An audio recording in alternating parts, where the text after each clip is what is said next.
dressed like a common thief, his eyes darting with secrets. "I've seen this too many times before." The words spewed like venom as two young cops, fueled by the blistering sun, drag a black man into a nightmare for no reason but the color of his skin. They saw him as trash, a shadow to be discarded, invisible to their world. But then a stranger stepped in, and just days later, the entire police force stood stunned, jaws dropped. The man they'd humiliated, beaten, and left for dead was a former federal judge, a titan they dared to trample. Where are you right now in your city? Has a black life ever truly been valued as it should? Watch till the end if you've got the courage to face the truth you've been dodging. The automated gas station loomed eerily quiet that fading afternoon, the last slivers of sunlight brushing the ground, casting a stillness that felt like its own universe. No voices, no footsteps, just the soft hum of the gas pump and a whisper of wind rustling distant fields. This self-service haven, all machines and no soul, wrapped Luther Grant in a silence that mirrored his forgotten place in the city. His gaze locked on the pump, steady and calm, a man who traded gunfire for peace after years in the military peace that always eluded him. Alone, with no family or friends to break the quiet, he blended into a world of indifference. Only his old truck stood by, a silent companion carrying memories that weighed on his chest like a stone, more than just a vehicle, but a piece of his past. Which city of the United States are you watching from?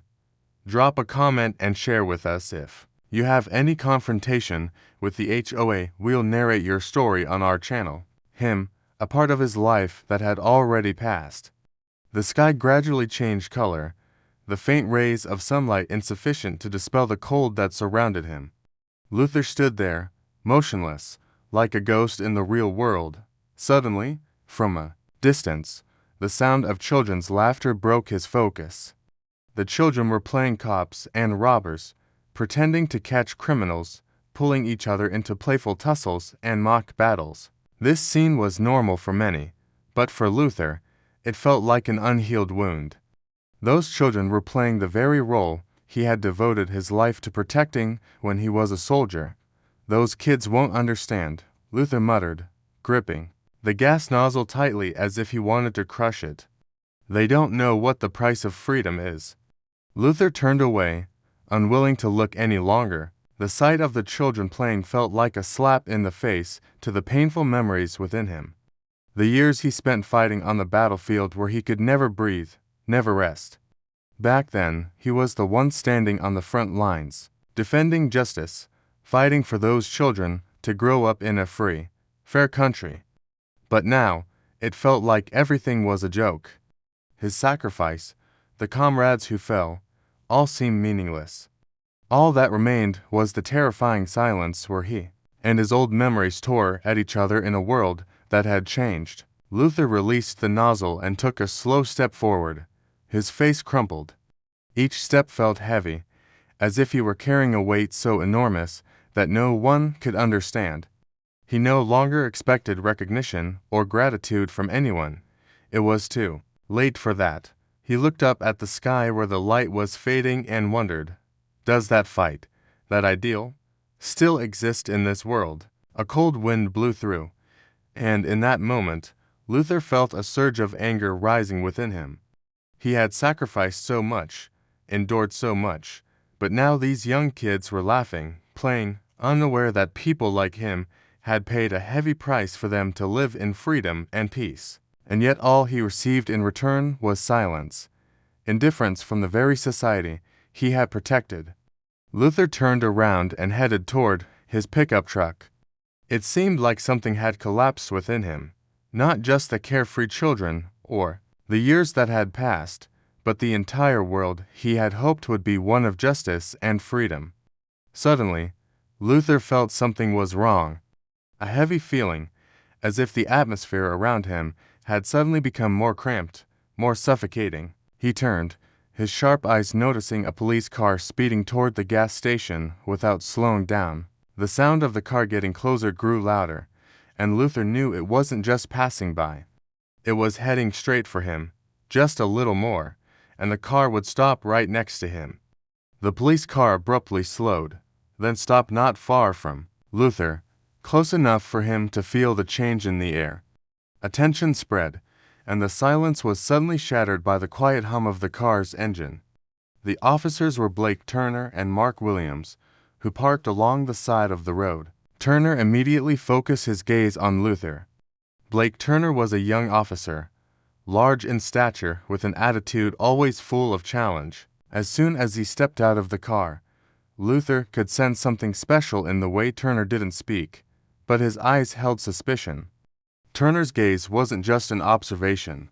It was a hasty judgment, a silent inspection, as if he had already identified Luther as an outsider in this town.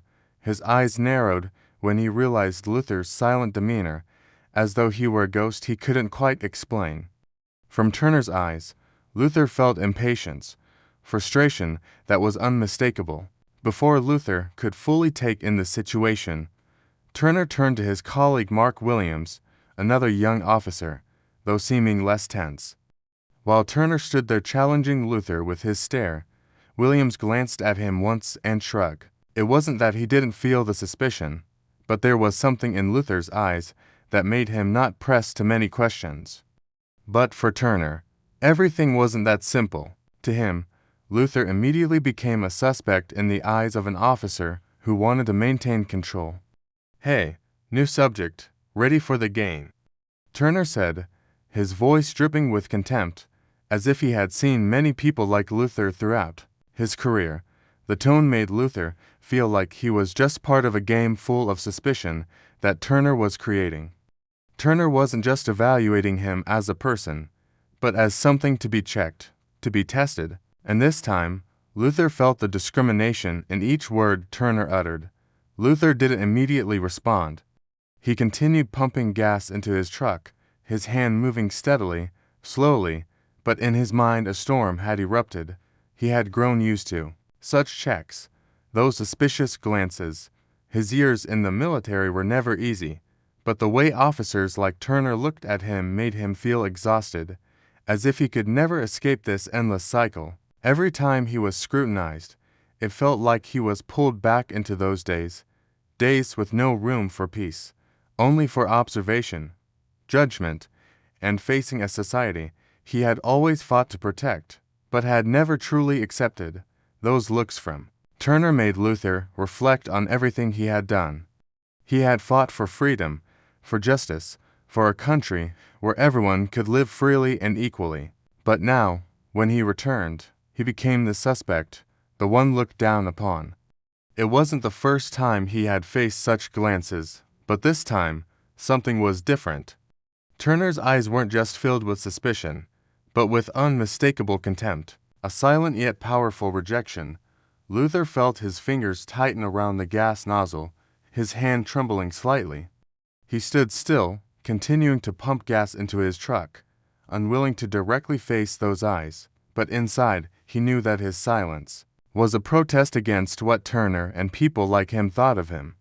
Turner's gaze only fueled the anger rising inside him. How could they understand when people like him had sacrificed so much, endured so much, and now when he returned home, he had to face indifference and disdain?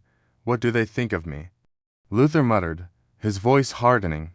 He wasn't sure who he was talking to, but the feeling of being unable to contain himself grew. He wanted to speak out to retort against this unfair judgment, and then the two figures slowly moved toward him, signaling that an invisible battle was beginning to unfold. Luther Grant turned away, his shoulders slumped, his body languid as if trying to completely separate himself from the world rushing towards him. He tried to ignore everything, not to be bothered by Turner's eyes or the silly questions. But no matter what, at the moment Turner turned back and spoke, a voice filled with tension forced Luther to turn around. "Hey, you," Turner said. Luther Grant's expression remained unchanged, standing still like a stone amidst the mounting tension. The entire space seemed to freeze, his breathing blending into the silence of the gas station. The last faint rays of the afternoon sun were fading, but there was something in the air that seemed to heat up as if a storm was quietly brewing. The soft breeze rustled the dry leaves on the ground, but that stillness could not hide the tension that lingered in the atmosphere. The world around them seemed to pause, holding its breath as if waiting for something inevitable to unfold. The quiet was deafening, a calm before an explosion, and Luther could feel it in the pit of his stomach. He had been here before, where silence was not a relief, but a prelude to conflict. The air was thick with unspoken words, and every breath he took only seemed to draw him closer to an unavoidable reckoning. Luther's gaze locked with Blake Turner, who stood opposite him, his eyes cold, but resolute. Turner could feel the silence, like an invisible wall between them, a wall that could not be broken by simple questions or trivial doubts. Luther said nothing, made no movement, but in his mind, a cloud of anger was rising. It wasn't the kind of anger that burned wildly. No, it was the kind that simmered, that built slowly like a storm on the horizon, ready to unleash when the time was right. He had endured enough of the looks from those who didn't understand him, from those who didn't know the price of sacrifice, from those who never had to fight for justice, but still wielded it as a weapon. The injustice he had faced, the betrayals, the cold stares. These were the things that had built up in him over the years, things that could no longer be ignored. Turner couldn't read Luther's thoughts, and that made him uneasy. The silence, the hidden challenge, and every step Luther took was uncomfortable. It was as though Luther's very presence demanded an answer to everything they had done. A reckoning that Turner could feel but could not define. It gnawed at him. This nagging feeling that Luther was far more than just a man standing before him. Turner wasn't used to being challenged like this. Not without words, not without action, but Luther's quiet defiance was its kind of force. It was a power that didn't need to be spoken, a pressure that pressed in from all sides. Not wanting to endure this silence any longer, Turner turned to his partner, Mark Williams, signaling him to clarify the situation. Turner needed Mark to step in, to break the tension, to offer a reason, an explanation, anything to stop Luther from continuing to dominate the space with his silence. Turner couldn't allow himself to lose control of the situation. He needed to assert dominance again to remind Luther, and perhaps himself, that he was in charge. The tension was thick, the silence stretched too long, and Turner knew that if he didn't act, Luther's unspoken words would cut through him like a blade. But Luther was no longer the man he remembered. This was no longer about keeping peace or maintaining order. It was about power, justice, and the truth that Turner had long buried under layers of arrogance and indifference. Luther wasn't just standing there anymore. He was making his presence felt like a storm gathering strength. And Turner knew it. Every second that passed in silence was a challenge to his authority, a challenge that he could no longer ignore, and as the seconds ticked by, the storm in the air grew more and more palpable. The weight of Luther's unwavering resolve pressing harder and harder on Turner's chest. "Let me handle this," Turner said, his tone sounding impatient, clearly ready to escalate things. He couldn't stand the silence any longer and needed to make things clear to overpower Luther. Officers like him always thought they had control over everything. But this time, Luther wouldn't be easily subdued. Turner turned back to Luther, his eyes filled with suspicion and irritation. "What are you doing here?" he asked, his voice like he was looking for any excuse to pick at him, to justify Luther's presence here. The question wasn't just a simple inquiry. It carried clear contempt, as if Luther were an illegal figure, a potential threat. Turner hadn't yet fully identified. Mark Williams stood beside Turner, but he didn't appear as tense as his partner. He could sense the tension in the air, but didn't want to engage in a confrontation. Still, his gaze rested on Luther as if he were a stranger, someone he couldn't quite understand. A second later, Mark spoke, escalating the tension even further. "What are you looking at those kids for? Are you watching them?" His tone was laced with mockery, as if Luther were an outsider, someone they couldn't comprehend. His words weren't just an attack. They were a statement, asserting that Luther wasn't someone they wanted to meet, that he had no right to be standing there. The question made the air feel even heavier. The children continued playing cops and robbers by the side of the road, joyfully unaware that their innocent play was the reason Luther was being questioned. The children didn't realize that in the adult world, everything could become suspicious because of a misjudged glance. They didn't understand that their carefree innocence was the excuse for this tension, the discrimination Luther had always had to endure. Luther didn't answer immediately. His silence only made the discomfort of the two officers grow. Turner and Williams began to feel the coldness from him, and their unease became more apparent. Turner stood there, eyes fixed on Luther as if he didn't want to miss a moment, wanting to catch something in the air. He couldn't accept Luther's silence, his refusal to acknowledge Turner's judgment, not wanting to see him separate from the scrutiny he was subjected to. Luther simply looked at them, his gaze unchanged. He wasn't angry, wasn't worried, just a terrifying silence. His look wasn't that of a weak person, but of someone who had been through many trials in life. People like Turner and Williams might think he was easy to push around, but they were wrong. They didn't understand that their looks couldn't shake someone like Luther. Mark didn't stop there.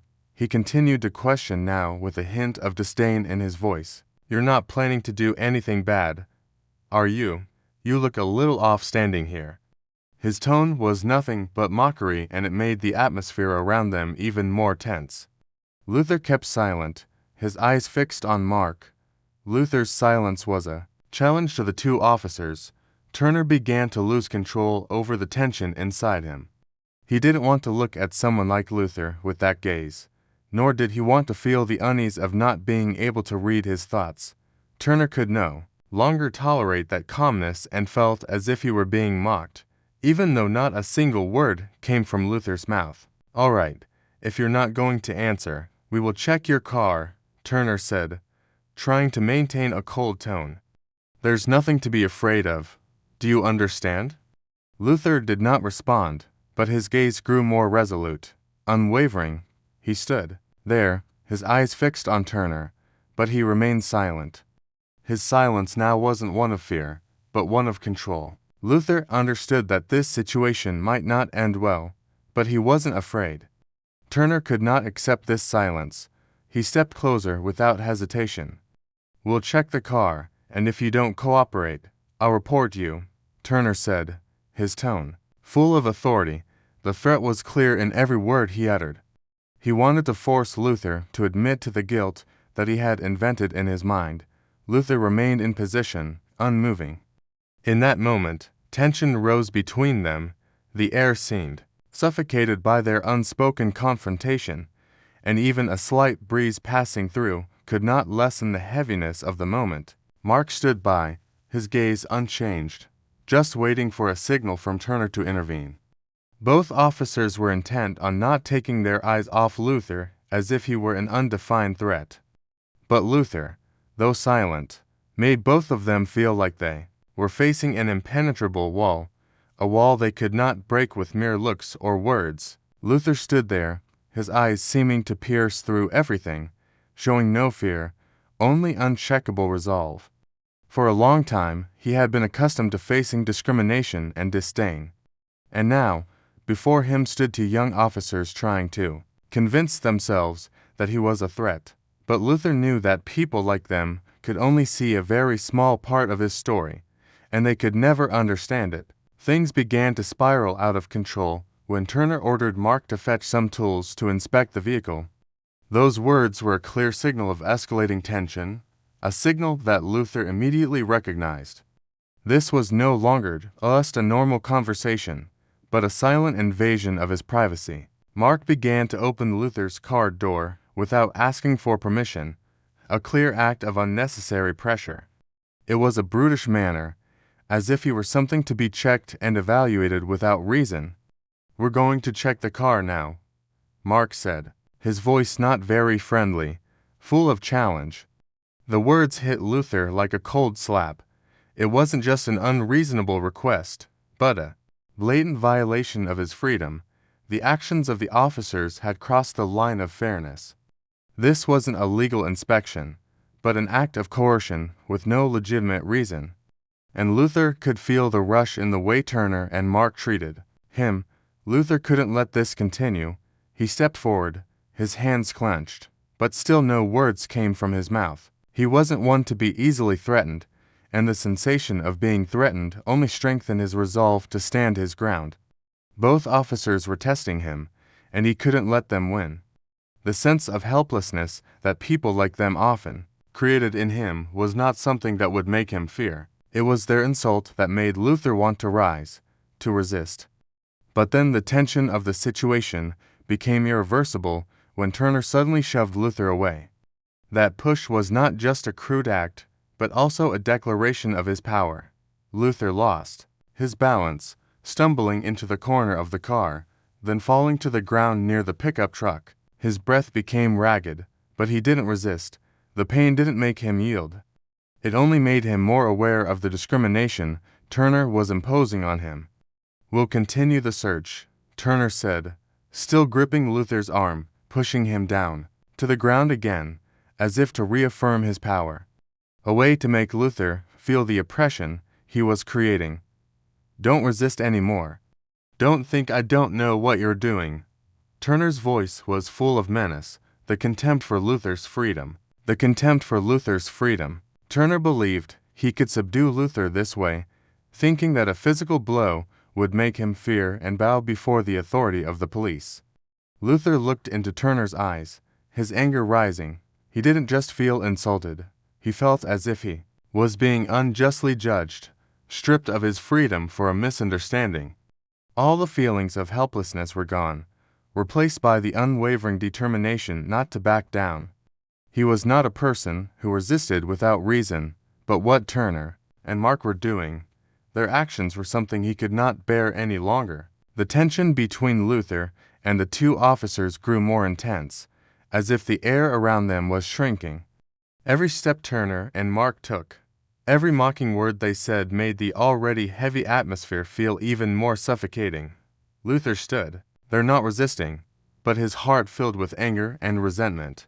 Each glance from Turner and Mark was like a sharp knife cutting into his dignity. Despite this, Luther did not respond, standing there silently, his body as stiff as stone, letting the challenge from the officers pass over him.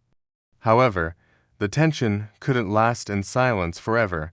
The sound of the gas pump continued to hum, steadily like an endless breath within this stifling space. Luther still stood there staring at the nozzle, his body still tense, maintaining an unmoving stance. When he glanced down, everything seemed to slow down for a moment. He realized his gas tank was nearly full.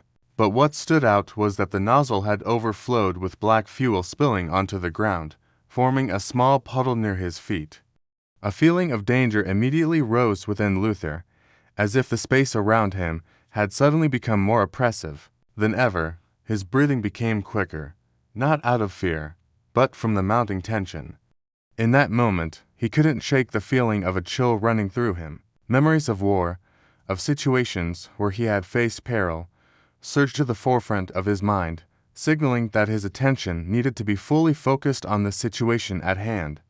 But that sense of alertness didn't lessen the worrying he felt. Everything was teetering on the edge of a potential disaster. Turner, still oblivious to the looming danger, stood there, his face still full of disdain. He didn't notice the fuel spilling out and continued sizing up Luther as though he were prey, an easy target to control. A cigarette hung loosely from his hand, the flicker of the flame only highlighting his obliviousness.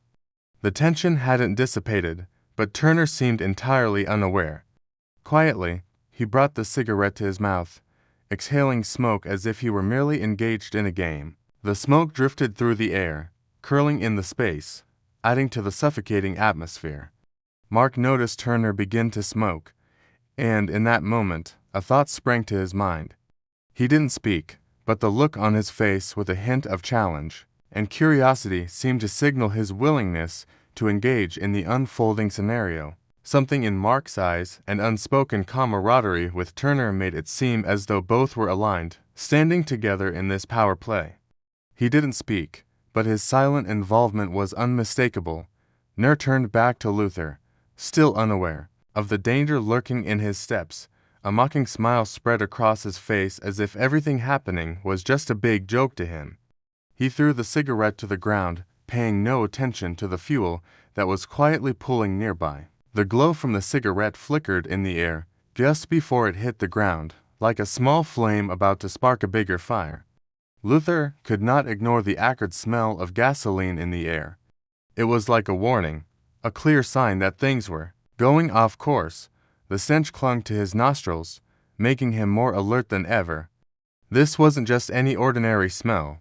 It was a sign of impending danger. Although he had lived through many battles, many moments when death had been a step away, this feeling still made his stomach tighten.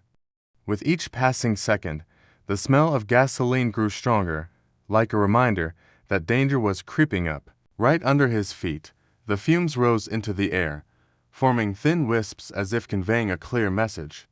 If he didn't pay attention, everything would soon erupt into flames. Luther didn't turn to look at the fuel puddle, but he could feel its presence through the faint waves of heat in the air. Every moment of silence seemed to stretch on, making the tension even heavier.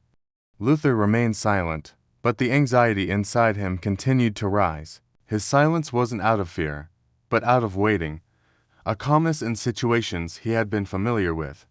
But this time, everything was different. However, this was not the moment for an explosion. Everything was just beginning.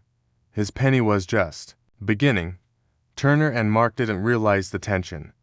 They were too focused on their confrontation with Luther to recognize the danger right beneath them. Their lack of awareness only made things worse. Both officers failed to notice that gasoline was spilling over, that the risk of an explosion was steadily increasing. When they did realize, it might have already been too late. But Luther had no time to think about that. As he observed, the two officers continued to provoke him, unaware of the danger lurking. Their words and actions were no longer just threats. They were an insult to him, an overwhelming force he could no longer tolerate. Standing there, Luther didn't realize that his silence made Turner and Mark think he was resisting. To them, silence was a challenge, a defiance they needed to crush. They believed he had some intention to act, and that only fueled their anger. Mark couldn't be patient any longer. No longer wanting to play mind games, he approached Luther more quickly, hands clenched, and shoved him roughly in the chest, sending Luther stumbling into the car. The feeling of being shoved into the car made Luther lose his balance slightly, but he kept his composure. Though the shove was filled with nothing but contempt, Luther understood this was simply a provocation from those wanting to assert their power. "Stay still," Mark shouted, his tone violent, then suddenly delivered a strong punch to Luther's cheek. The punch wasn't the first one Luther had received in his life, but this time it didn't just strike his body, it hit his belief in justice, in what he had once given to this country. The punch made Luther dizzy for a moment, but he didn't fall. Blood from the wound trickled down, soaking into his sleeve, but he wouldn't allow himself to be subdued by the threats of those abusing their power. The pain couldn't make him falter, and that very pain only made him more determined, not allowing himself to show weakness in front of them. Luther remained standing, not a word of protest. Though blood was seeping from the wound, though his body was reacting to the pain, his mind refused to submit. Mark stood there, his hands clenched, looking at Luther as though he had won. But Luther stood still, showing no sign of fear. It was the most intense moment both of them could feel, a moment filled with confrontation. The acrid smell of gasoline grew stronger, but Turner and Mark were completely unaware. They continued to act as if there was no danger, with only a man standing silently before them. But Luther knew he couldn't remain still any longer. Everything was spiraling out of control, and he would not let himself be a victim again. With a decisive movement, Luther stood up straight, his eyes never leaving Mark, as though he had decided he would not yield to this oppression. It seemed in his eyes that all the injustice had to end, and he would not remain silent any longer. But in that one moment, something unexpected happened. While Turner remained distracted, continuing to ignore the pool of gasoline nearby, everything suddenly changed. As Luther stood up, a powerful sensation surged within him, not just from the anger or the pain of Mark's punch. It came from something deep within him, something the years of military service had forged in him. The unwavering determination to never surrender. Though pushed to the ground by Mark's blow, his body weary, his legs beginning to weaken, he couldn't allow the situation to continue. In that moment, he knew he had to act. He couldn't let this injustice overpower him any longer. He had endured enough pain, enough sacrifice, but that didn't mean he would silently suffer forever. Luther rose, his hand gripping Mark's sleeve, pulling him forward with firm resolve. His movement wasn't a spontaneous reaction, but a calculated act of defiance, a powerful resistance against everything Mark and Turner were trying to impose on him. The intense heat from the burning truck made him feel like the world around him was spinning. He could feel the overwhelming heat waves from the fire, the light reflecting in his eyes, making everything around him blur into a haze. At that moment, a loud explosion rang out, and smoke and fire erupted around them, casting a red glow over everything. The entire space seemed torn apart by the explosion. A violent blast shook the air, and Luther felt himself thrown back. The sound of the explosion was like a roaring scream, the crash of breaking glass and the screech of smoke swirling in the air, making the surroundings crumble into chaos. Everything around them turned into a disordered mess of smoke, flames, and debris from the truck and gas station. Mark and Turner, caught off guard, were stunned by the blast. All three of them were engulfed in a wave of heat and smoke. Luther only felt a sharp, searing pain as old wounds on his body began to throb again, but he couldn't stop. The surroundings were engulfed in intense flames. Debris from the truck and gas station flying everywhere with columns of smoke swirling around them. The smell of burning gasoline, rubber, and melting metal filled the air. It was an oppressive atmosphere, as if it wanted to swallow everything whole. Luther couldn't think about anything other than trying to escape. He knew his truck was completely engulfed in flames, and the gas station was no longer intact.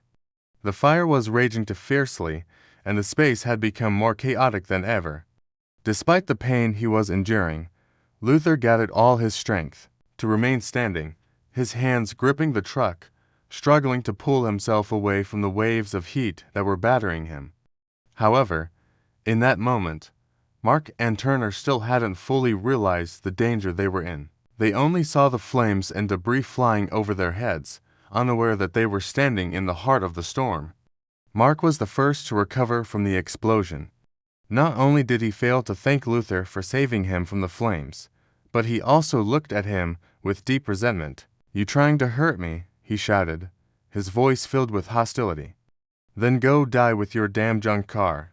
He gritted out each word, his fists clenched.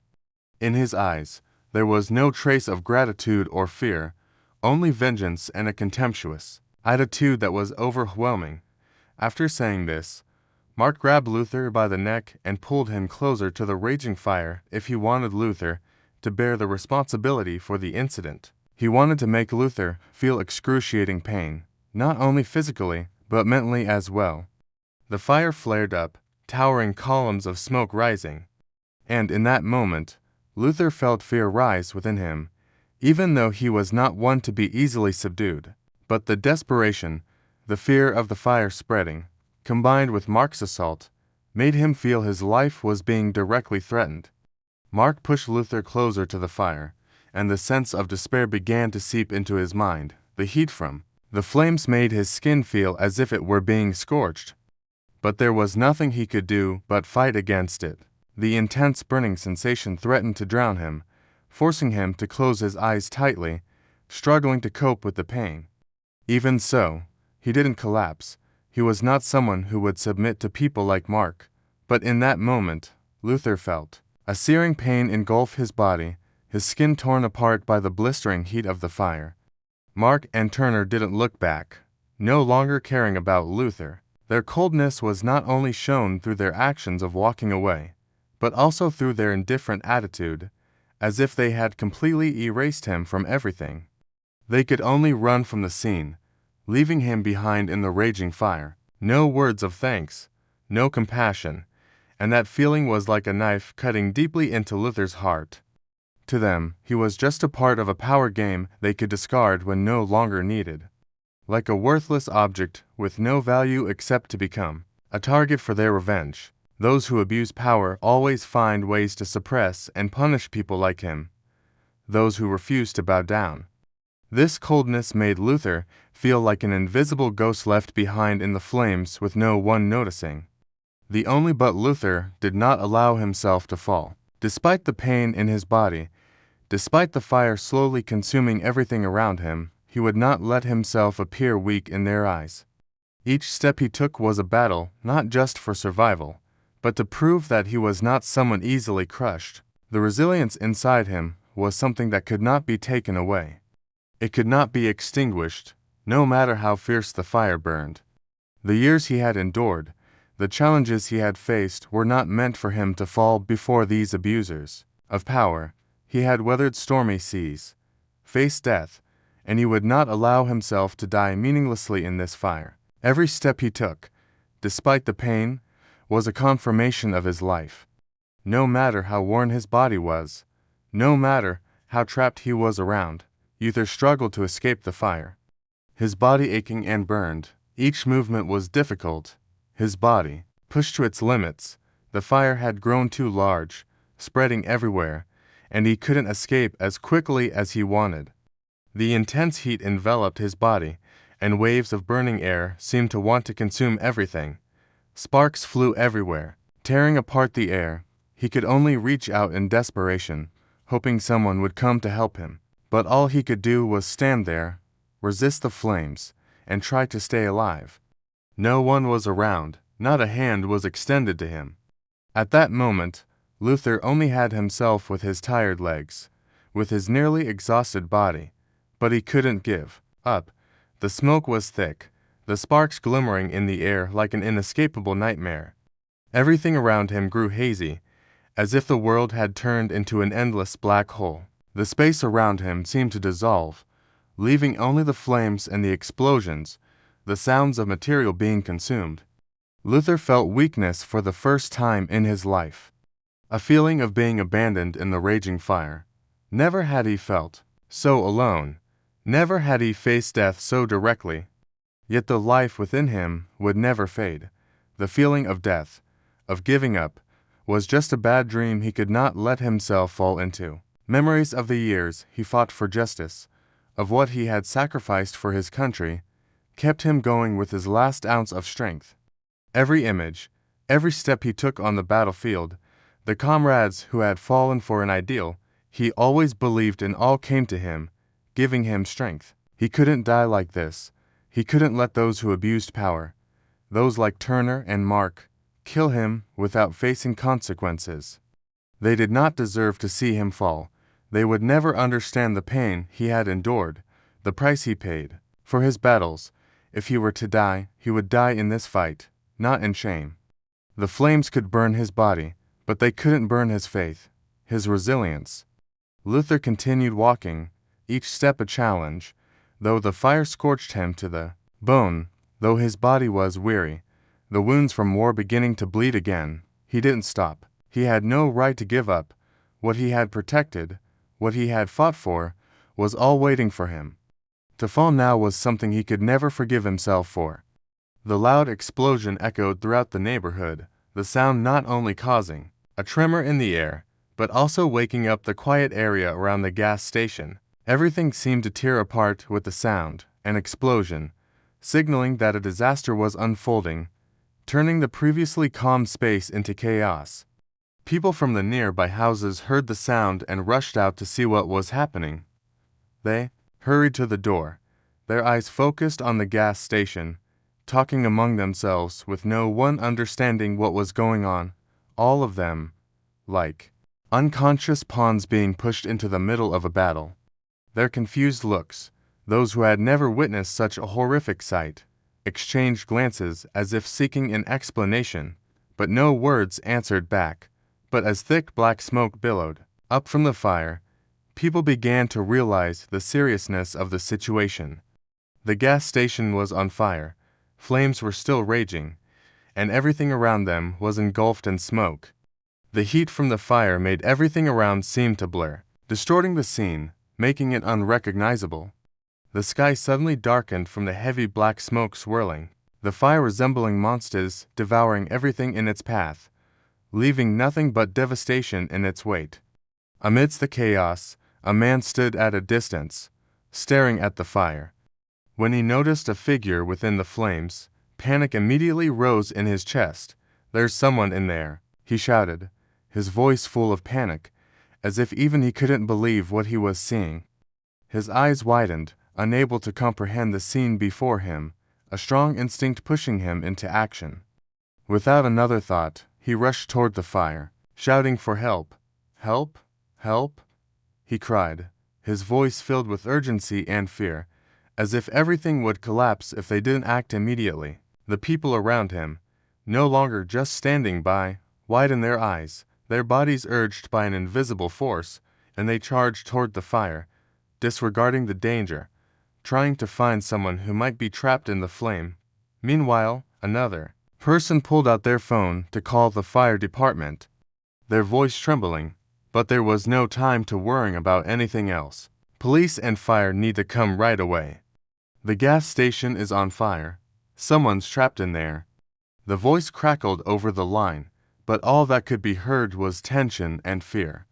After a few moments of tense silence, the person on the other end responded, but the residents knew that they could only rely on help from outside. However, the help from these forces seemed distant and uncertain. The people there knew well that if they didn't act immediately, no one would be able to save Luther. People quickly rushed into the fire, fully aware of the danger, but they couldn't just stand still. One man approached the flames, brave and determined, not caring for his survival, searching through the fire as if nothing else mattered more than saving the person in need. Every step, every move was a struggle, not just against the flames, but against the fear and confusion of not knowing exactly what they were doing. But the urge to save someone was so strong that they couldn't stop. A moment later, that man spotted Luther lying motionless near the truck that had been completely consumed by the flames. Luther's face was disfigured, his body covered in burns, skin charred, blood oozing from his wounds. Despite his body being burned, the man hurriedly ran toward him, recklessly jumping into the fire, pulling Luther away from the burning trap. The heat from the flames made the rescuer feel like his body was melting under the extreme temperatures, but no one cared about their danger. Their attention was focused on one thing: saving Luther. The man pulled him out of the fire without question, without fear, just acting. Each singed hair, each step in the fire was like a battle for life. Once they had pulled Luther out of the flames, everyone could finally see the extent of his injuries. His skin was burnt black, especially on his arms and neck, where the flames had attacked most violently. Those wounds seemed like a mark of sacrifice, of a man who refused to submit. The pain was unbearable, but Luther didn't let out a sound. A terrifying silence surrounded him, as if he had accepted his fate. A silence that those witnessing it couldn't fully comprehend. There were no pleas, no cries, just the calmness in his eyes, as if he had seen everything in his life and knew that today he wouldn't give up. Each breath Luther took was a reminder of what he had overcome, of what he had sacrificed. Despite the excruciating pain, despite the fire having scorched almost everything, his resilience still lived on. "Call an ambulance right away," someone in the crowd shouted, and just minutes later, an ambulance arrived. The sound of the siren cut through the oppressive silence that had overtaken the neighborhood, breaking the dreadful stillness. The people remained standing there, their eyes glued to the chaotic scene they couldn't fully comprehend, but their gazes were filled with confusion and fear at what had just happened. In the blink of an eye, everything had changed, and something had shattered beyond repair. The ambulance stopped, and the medical staff quickly approached Luther. They looked at him with worried eyes, knowing his injuries were more severe than they had anticipated. The medical team began assessing Luther's condition, being careful not to cause further harm. The burns on his hands and body had started to sink deep, not only damaging his skin, but potentially affecting the deeper tissues. The heat from the flames still lingered, and the air around him seemed to carry the lingering echoes of the fire. One of the medical staff looked at the burns on Luther's body and nodded, his expression serious. "We need to get him to the hospital immediately," one of the medical staff said, his voice full of concern, yet unable to hide the helplessness within it. His words were like a prediction for what was to come. Things were moving too fast, and, despite their best efforts, they knew they couldn't change what had already happened. Luther was lifted onto a stretcher and placed in the ambulance. Despite having no more strength, despite his body enduring excruciating pain, he did not utter a sound. His eyes were weary, but they still held firm determination, a refusal to yield to the adversity. The doctors and medical staff worked quickly, trying to alleviate his pain while rushing him to the nearest hospital. Every passing second made it clear that time was running out. Their attention was now fully focused on saving a man who had already endured so much. But perhaps they could never fully understand the extent of the devastation he had faced. The whole neighborhood was now left in silence, interrupted only by the ambulance siren and the hurried footsteps of those still around. The usual sounds of normal life were replaced by the noise of panic and urgency. The people around began talking about what had happened, but no one truly understood the pain and suffering Luther had endured. Each person in the crowd could only guess what had occurred, but none could truly grasp the full story. No one dared to face the reality that a man was suffering a pain that only those who had lived through real battlefields could truly understand. The gas station, which had once been the calmest place in the neighborhood, was now reduced to charred ruins. Luther's vehicle unrecognizable. A violent fire had wiped away all traces of daily life, forcing everyone witnessing it to confront a reality that was hard to believe. Everything around was now shrouded in thick black smoke. The remaining metal scraps, only faint remnants of memories long gone. The flames hadn't just consumed material things, but had also destroyed what had once been a peaceful life here. Amidst the chaos, the image of Luther, the black man lying motionless, badly burned, was no longer seen as the defender of justice he once was. Now he was simply a victim of discrimination and abuse of power. The years he had devoted to his country were forgotten, and no one could see the sacrifice and the pain he was enduring. Luther was no longer the hero in the eyes of those who once saw him that way. He was now just a faint image caught in the whirlwind of injustice he had once tried to fight against. Yet in the silence amidst the destruction of the fire and the discussions of the people who didn't fully understand the story, Luther remained steadfast. Though his body might have been broken and his strength was nearly gone, in that silence, it seemed like he was still fighting, not against the flames or the abusers of power, but against life itself, against the hardships he couldn't change. Luther woke up in a stark white hospital room, the pain radiating through his body, making it difficult to think clearly. His lips were dry and cracked, his left hand bandaged tightly and resting on the soft mattress. He could feel the burn from the injury, but there was another less definable discomfort in his chest, a feeling that he could not explain. The physical pain didn't distract him from the awakening in his mind. Everything had changed, and he realized that he was no longer simply the victim of an unjust attack. His life had turned a page, but not for any good reason. The racism he had endured was never easy, but today it felt like just a small part of a much bigger picture, one he couldn't yet fully see. Luther recalled the past when he had fought for justice and defended the values he believed in. But today, those values had been eroded to an unimaginable degree. The police, whom he once viewed as the stronghold of justice, had transformed into perpetrators of racism and abuse of power. Turner and Mark were the perfect examples of that corruption. And Luther Grant, a war veteran who had dedicated his life to defending this country, had become the victim of the very system he once trusted. As Luther scanned the hospital room, his gaze settled on a table. Unconscious pawns being pushed into the middle of a battle. Their confused looks, those who had never witnessed such a horrific sight, exchanged glances as if seeking an explanation, but no words answered back.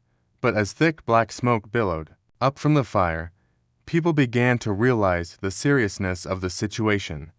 The gas station was on fire, flames were still raging, and everything around them was engulfed in smoke.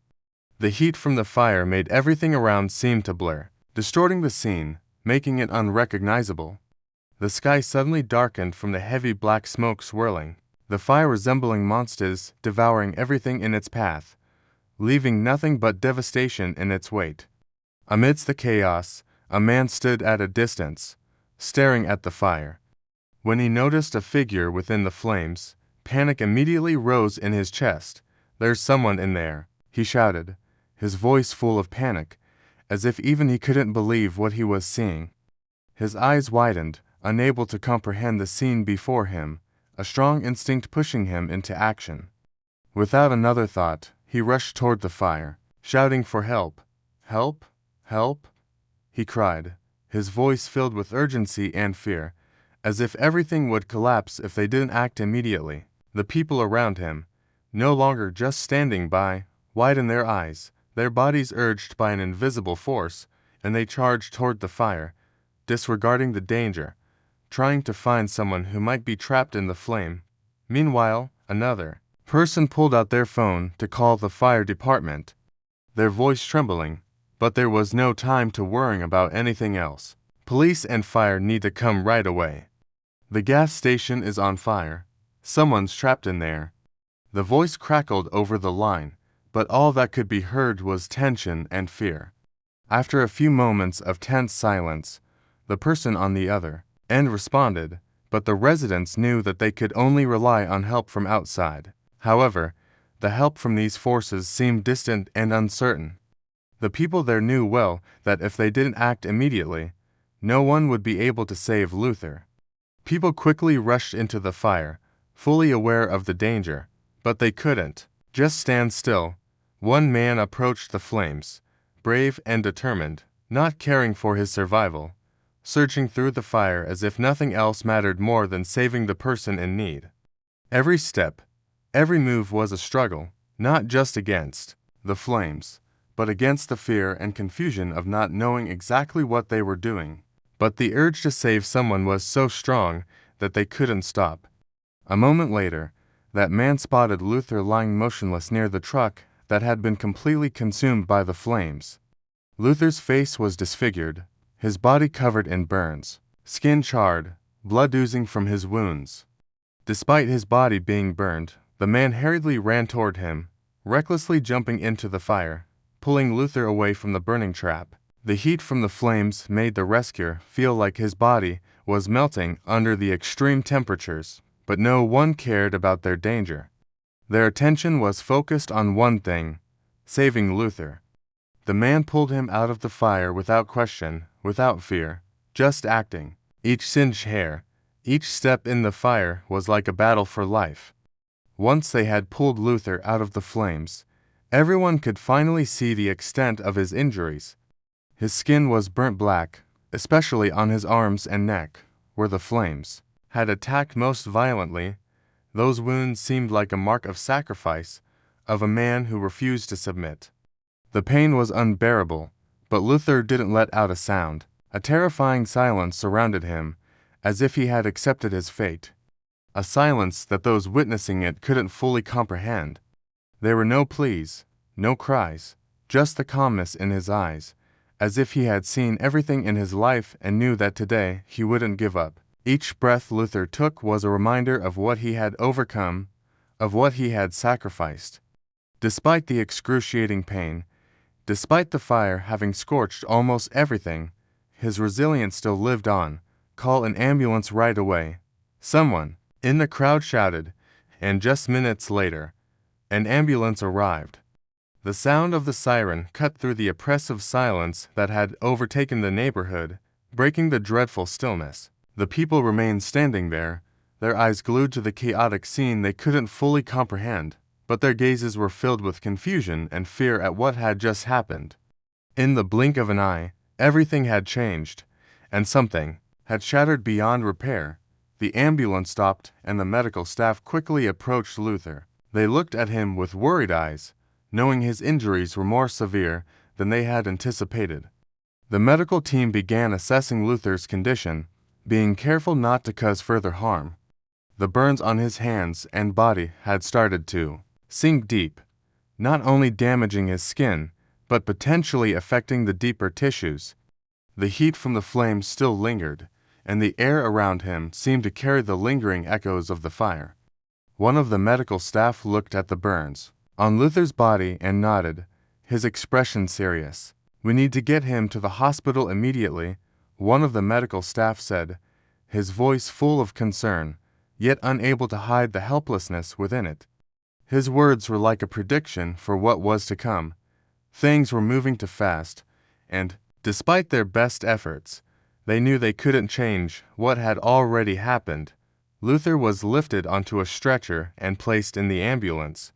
Despite having no more strength, despite his body enduring excruciating pain, he did not utter a sound. His eyes were weary, but they still held firm determination, a refusal to yield to the adversity. The doctors and medical staff worked quickly, trying to alleviate his pain while rushing him to the nearest hospital. Every passing second made it clear that time was running out. Their attention was now fully focused on saving a man who had already endured so much. But perhaps they could never fully understand the extent of the devastation he had faced. The whole neighborhood was now left in silence, interrupted only by the ambulance siren and the hurried footsteps of those still around. The usual sounds of normal life were replaced by the noise of panic and urgency. The people around began talking about what had happened, but no one truly understood the pain and suffering Luther had endured. Each person in the crowd could only guess what had occurred, but none could truly grasp the full story.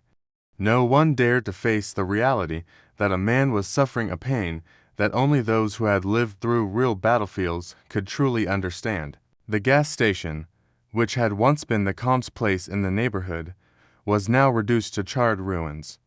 Luther's vehicle unrecognizable.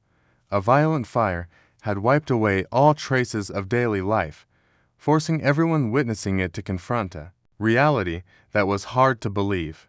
Everything around was now shrouded in thick black smoke. The remaining metal scraps, only faint remnants of memories long gone.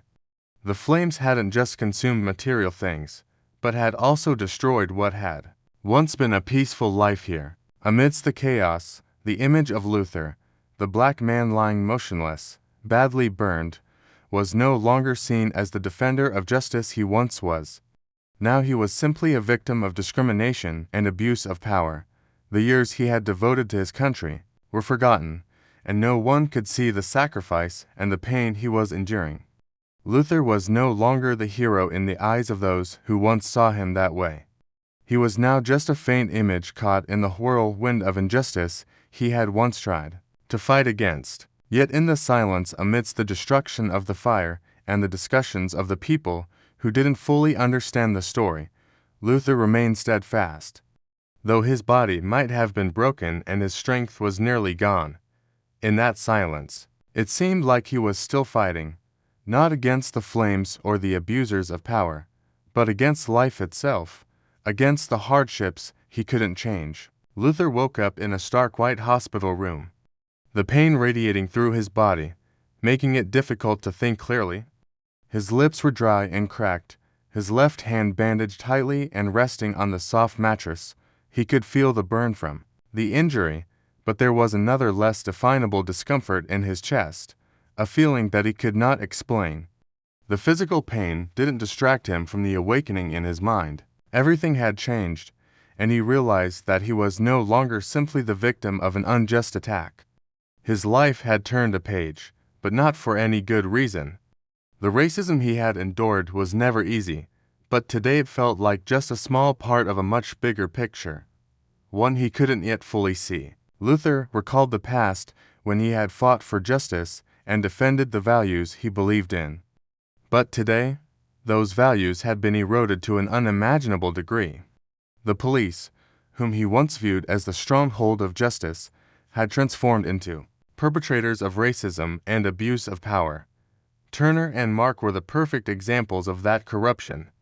And Luther Grant, a war veteran who had dedicated his life to defending this country, had become the victim of the very system he once trusted. As Luther scanned the hospital room, his gaze settled on a table. Awake in all the sins they had hidden for so long, Mark tried to justify himself, his voice shaking slightly as he spoke, but Luther still said nothing, his gaze unwavering, unblinking, with a resolve that seemed unshakable. He didn't need to say anything. His silence was louder than any words he could speak. The air between them was thick with the weight of his judgment. Turner grew even more anxious as the silence stretched on. He knew that Luther's silence was the ultimate judgment on his actions, a condemnation that no words could undo. "I am sorry for what happened," Turner said, his voice faltering. But as the words left his mouth, he realized they held no value anymore. An apology couldn't change the truth, couldn't undo the irrational actions he had taken. What he had done would face consequences, no matter how much he wished it could be different. He could feel his heart pounding, but nothing in the world could make him undo the damage he had caused. Luther, without hesitation, simply looked at them coldly, his eyes piercing, seeing through them. He was unmoved. The story didn't end here. He couldn't just overlook everything Turner and Mark had done. Not when it was so blatant, so rooted in years of unchecked power and disregard for the truth. He had spent his entire life fighting for justice, and he would not let this pass. But as he stood there preparing to make his decision, another obstacle arose. One of the two officers, Turner, held a significant position within the department. Turner was not someone easily eliminated, especially with his strong connections within the police force, connections that ran deep, built on years of loyalty and mutual protection. Luther could feel the weight of that reality bearing down on him. Turner was powerful, and with power came protection, even for the most corrupt. Luther, though determined, realized that not everything could change overnight. Though he wanted his actions to be a symbol of change, this system wasn't going to be torn apart in a day. He could feel the frustration rising inside him, knowing that the weight of the system was too great to take down in one swift move. One of the two, despite his guilt, could still find ways to protect himself within the long-established system, to hide behind the structures that had long shielded him from accountability. This truth made Luther feel a slight sense of helplessness, a momentary crack in his resolve, but he quickly brushed it aside. He couldn't afford to let this moment break him. He was no stranger to feeling overwhelmed, but giving up had never been an option. This was not the time to reveal everything, but to be patient and keep fighting from within. Luther knew he couldn't fight this battle alone, but he also understood that the first steps needed to be taken, even in the face of major obstacles. Change would not come quickly, and it would not come easily, but it had to start somewhere. Luther's resolve hardened again as he reminded himself that this was not just about Turner or Mark. It was about everyone who had suffered under a broken system. This fight was bigger than any one man, and he would keep pushing inch by inch until things began to shift. The scene at the gas station the previous morning was not just an isolated incident in a small neighborhood, but quickly became an unavoidable wave, spreading far and wide. A resident living near the gas station happened to record the entire event. The video began from the moment two police officers approached Luther through the explosion, all captured on a cell phone. This bystander, unaware that he was witnessing an event that would change everything, quickly saved the footage. Not only did he capture the officers' actions, but he also recorded Luther's desperate struggle, unknowingly holding a powerful piece of evidence of police abuse. As soon as the video was uploaded, It spread like wildfire beyond the neighborhood, growing rapidly within minutes. The first viewers quickly shared it, turning the video into an online phenomenon. What began as a local story became a hot topic. On major social media platforms, this video was undeniable, irrefutable evidence of police brutality and abuse of power. The online community couldn't sit idle by, and they began to speak out. Hashtags began flooding Twitter, Facebook, and Instagram. Justice for Luther and police brutality became powerful slogans, quickly spreading across social media, making those who had been silent speak out. The video was shared widely from ordinary citizens to civil rights organizations, all expressing outrage, furious comments, condemnations of police actions, and heated online discussions erupted. A powerful wave of information, a flood of anger from both domestic and international viewers poured out from those who were outraged. Calls for justice for Luther were not just empty words, but a true cry for change, a solidarity movement from a community determined to end the abuses. They would not accept a system where a man like Luther was treated this way. This event was no longer just a personal story, but a symbol of everything wrong with the police system, a representation of racism and abuse of power that had persisted for far too long. Civil rights organizations quickly joined the fray, calling for a comprehensive investigation into the incident. Their calls for policy changes, police reform, and an end to racism spread throughout the media. The community began speaking out, not just for Luther, but for all those oppressed, those who had no voice in society. Social media became a platform for strong opposition, a powerful tool to demand justice. Protests began in major cities where people took to the streets to oppose the police's behavior. Protesters carried signs reading "Justice for Luther" and "Police Brutality" and many other strong messages. Luther's story had touched the hearts of many, not only in the U.S., but worldwide. The video from the gas station wasn't just a terrifying snapshot of injustice. It became a wake-up call for those who had long remained silent about police racism and abuse of power. Meanwhile, the police force faced a massive wave of criticism. In the following days, the pressure from public opinion mounted relentlessly. The public began demanding explanations from local authorities and police officials. Investigations were launched, but within the community, doubts about the transparency of those investigations remained. Online discussions moved beyond just criticizing the police actions. They addressed deeper issues within the country's legal and political system. Luther's story became a symbol of the fight against racial discrimination and police abuse.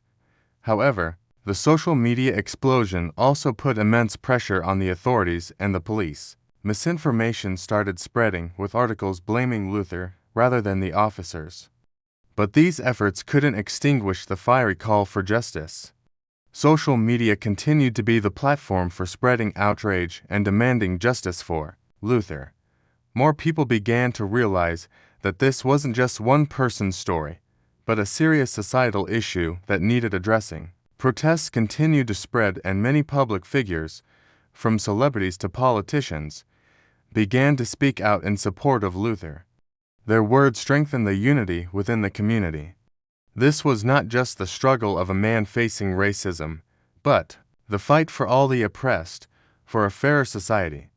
With the movement spreading on social media, Luther's story transformed from an event in a small neighborhood to a global phenomenon. Those involved in this struggle were not just Americans, but people from around the world who had risen against injustice, calling for essential changes within the police system. The online community, along with civil rights organizations and social leaders, created a powerful wave, making it impossible for the police's mistakes to continue being hidden. Right after the video of the explosion at the gas station went viral on social media, the incident quickly became a hot topic nationwide. Civil rights organizations, groups advocating for the rights of people of color, and human rights organizations immediately spoke out. They organized protests and called for change within the police force. These protests were not only taking place in major cities, but also spread to other areas where people, particularly the black community, felt hurt and unjustly treated. The protests mainly focused on demanding the dismissal of the two officers involved, Blake Turner and Mark Williams.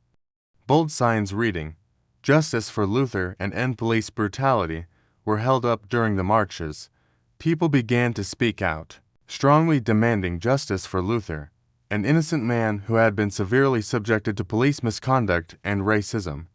This struggle was not just Luther's fight, but that of all those who had and continue to suffer discrimination and oppression in society. Meanwhile, the online community continued to spread Luther's story. Hashtags like "Justice for Luther," "Police Brutality," and "End Racism" quickly became powerful slogans, forcing both the media and authorities to take notice. The video of the gas station explosion with graphic images of police brutality shocked the public. People were not only enraged by the actions of the police, but also deeply aware of the systemic racism in how the police treated black individuals. Discussions on social media platforms became vibrant, reflecting public outrage, sadness, and dissatisfaction with the abuse of power. The video not only stirred the online community, but also quickly attracted the attention of major media outlets. News channels began covering the incident, detailing the racism and police misconduct involved, from newspapers to television programs, from articles to interviews. The incident became a hot topic over the following days. The public's relentless criticism of the officers' actions intensified the tension in society. With pressure from the public and the media, the two officers, Turner and Williams, could not avoid an investigation. The police chief and senior officials within the force had to begin an internal investigation. Reports of misconduct by Turner and Williams were carefully reviewed and a full investigation was launched. The public and human rights organizations demanded that not only these two officers, but the entire police system be scrutinized and those responsible for wrongdoing be held accountable. However, throughout the investigation, doubts remained about the transparency of the internal probe. People were concerned that the system would try to cover up the truth, protect those who abused power, and only act when the pressure from the public became too much to ignore. Despite the internal investigation, the issue did not end there. It became a focal point in discussions about racism within the police force. Civil rights organizations, social researchers, and justice advocates pointed out that the problem of racism in policing was deeper than just a few bad apples and could not be resolved by merely firing a few officers. It was a system that needed comprehensive reform. Discussions on racism and police misconduct in the force were not new, but this incident was a wake-up call, showing that these issues could no longer be ignored. Protests and calls for change began to influence the government.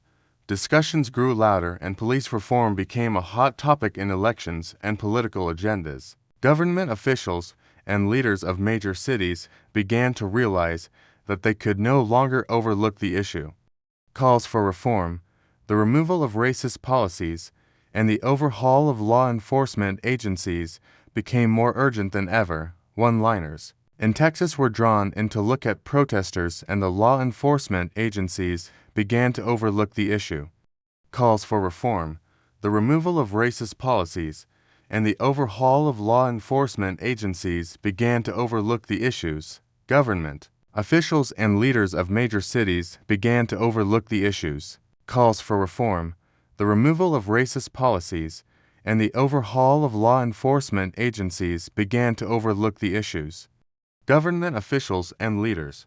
But while public opinion pushed for change, the biggest question remained: would these changes be implemented? As civil rights organizations and the online community continued to fight for justice, the two officers, Turner and Williams, seemed to continue their investigation without any protection from the powers that be within the force. Still, the incident had sparked a larger movement, a shift in society, making it impossible for the public to sit idly by as police misconduct went unchecked. Luther's story had transcended beyond being a personal matter and had become a symbol of the fight against racism and police misconduct. The video, the protests, and the discussions on social media were just the beginning of a larger revolution, a revolution of justice and societal change. But the biggest question remained: would justice truly be served? Or would it just remain empty words? Mark Williams sat in his office, the light from the desk lamp reflecting on his tense face. Just moments ago, as the protests intensified and the video of the explosion at the gas station spread across social media platforms, he never anticipated the swift consequences that would follow. But now, as he looked at his phone and couldn't reach the person who had backed him throughout the years, he began to feel the impending collapse. The person who had supported him, a high-ranking official in the police force, was unreachable and unresponsive. This was the first time in his career that Mark truly felt his career was spiraling down. He had always felt safe with his powerful ally backing him, but now everything had changed. The comfortable, protective world he had once known was starting to unravel piece by piece. Mark tried to stay calm, but the feelings of worrying and unease were overwhelming. He began to reflect on his actions. What he and Turner did the night before wasn't just an abuse of power. It was a thoughtless, reckless decision that was made in the heat of the moment. In hindsight, he knew it was a decision that could have been avoided if he had only stopped and thought. Now, with the collapse of his connections and the disappearance of his supporter, he knew he couldn't escape the consequences. The photos and videos documenting their brutality were too clear to ignore, and the public couldn't look away. The weight of the moment was starting to sink in as the images of their actions circulated and the outrage built up. There was no more hiding, no more pretending that things could just go back to normal. As Mark sat in the room, conflicted and anxious, Luther Grant was in another meeting where decisions were being made. His sense of abuse of power wasn't limited to Turner and Mark's actions the previous night. It was also a reflection of a system that had been corrupted. Those he once believed were defenders of justice were now power abusers, and that could not go unrest. Luther's frustration had reached its peak. He had seen enough corruption in his time, but this instance, this blatant violation of trust and authority was the last straw. The realization that these abuses were part of a larger system of failure pushed him to take swift action. The trust he had in the police force was shattered, and now more than ever, he knew something had to change. Luther glanced at the documents before him, where reports on the incident had been compiled.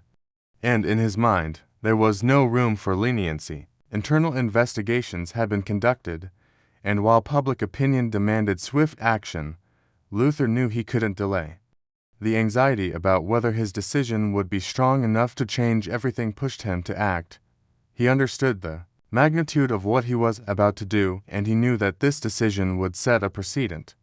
The pressure was mounting not just from the community, but from within the institution itself. The fear of making the wrong decision, of not acting quickly enough, hung heavily in the air. Luther made his decision without further hesitation. He signed the suspension order for Mark and Turner, not because he wanted to hurt them, but because he understood that their irresponsibility could lead to even greater consequences in the future. Suspended, pending investigation and action, he wrote clearly in his decision with no further doubt. Justice must be served, and there was no room for leniency or forgiveness in this case. What they had done had to face the truth, and the truth would not be hidden for long. Luther knew that suspending them was only the beginning. Their actions could not be swept under the rug, and this was a necessary step in proving that power couldn't be abused without consequence. The decision had to be made, and it had to be public. The public deserved to know that the system was starting to hold those responsible accountable. When the decision was made, everything started to change. Both Mark and Turner realized they could not escape their actions. At first, they may have thought they could avoid responsibility, relying on those behind them to protect them. But now, Luther had acted, and the system was beginning to hold them accountable. No one could stand above the law, and no one could continue to abuse power without facing consequences. The shockwave of this action was just beginning to spread, and it became clear that the era of unchecked authority was over. The public could no longer be ignored, and those who had abused their positions would no longer go unpunished. Luther's decision was a catalyst for reform, a turning point that would start a conversation about transparency, responsibility, and accountability in the police force. When the suspension was announced to the public, the immediate response was a mix of support and skepticism. The air was thick with tension as people waited to see how this would play out.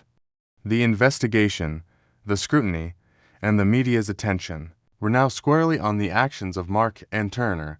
The public began asking questions about transparency and accountability, and some people, particularly those who had been affected by abuse of power in the past, felt a cautious optimism. Others, however, were more skeptical, wondering if this would be another instance where the system ultimately protected its own. But Luther's actions were clear. Justice had to be served, and there would be no special treatment for anyone. This decision was not just about Mark and Turner, but about sending a message to the entire force that abuse of power would not be tolerated. Those who continued to abuse their positions would be held accountable, and that was non-negotiable. Luther knew that this was just the beginning. While this decision could not immediately change everything, it was a critical first step. The system would not change overnight, but Luther's actions had set the wheels of reform in motion. The road ahead would be long and filled with challenges, but the commitment to justice and accountability was clear. The battle for reform would not be won in a day, but Luther had shown that it could start with a single decision, one that could begin to unravel the old ways and pave the path for real change. This was just the beginning of the journey, and Luther knew there was still much more work to be done. After the decision to suspend Turner and Mark was announced, the atmosphere in Luther's office became more tense than ever. Everyone in the police department knew that this decision was not just a routine step. It was a sign that a major change was coming, forcing everyone to face the reality that every wrongdoing, no matter how small or large, would be exposed. These officers could not escape their responsibility, and Luther, with all the power he held, would not stop until every truth was revealed. With public pressure and Luther's resolve, Turner and Mark were detained for investigation. The decision was made swiftly, and the two officers had no choice but to comply. Taken to the detention center, they were held in a state of uncertainty, unaware of what would happen next. Questions about their future began to rise in their minds. But no one could answer them, though they were powerful officers. They were now just detainees facing bigger decision. As soon as Turner and Mark were detained, an official investigation was launched. Luther didn't let this case fade into oblivion. He supervised the investigation to ensure that no cover-up could take place.